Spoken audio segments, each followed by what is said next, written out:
is a pause for purity. What comes to mind when you hear the word pure?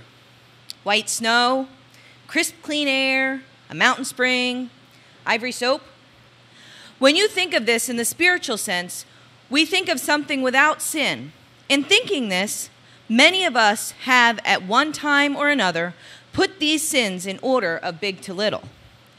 It was just a little white lie. At least I didn't kill anyone. But Romans 3:23 says, "For all have sinned and come short of the glory of God." When people have asked about my past, they have quantified my sin.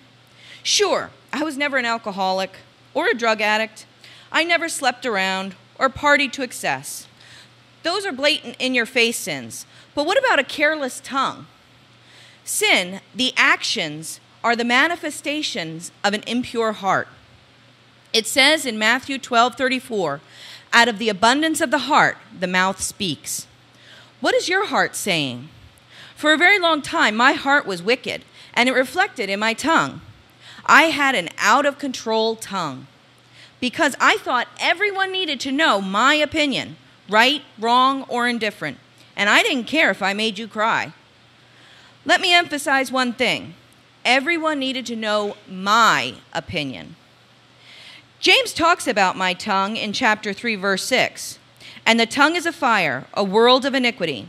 The tongue is so set among our members that it defiles the whole body and is set on fire the course of nature, and it is set on fire by hell."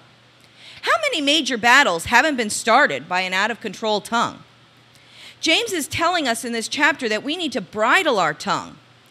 Are you slow to listen and quick to speak? I've been, and it has caused me a world of trouble. Are you quick to build someone up or quick to tear them down? What is the first thing that comes out of your mouth when someone does something to you? Do you think before you speak or just let it rip? Don't think I am any better than the rest of you. God is still working with me on this. David did give an answer to this dilemma, though, in Psalm 119:11, where he says, "Your word have I hid in my heart, that I may not sin against you." If the abundance of my heart is God's word, then I pray that it becomes the overflow of my mouth.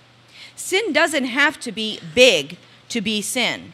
A rebellious spirit, a prideful heart, an out-of-control tongue, but all have the same solution: guarding your heart with his word. My name is Christine Haglund, and this has been A Pause for Purity.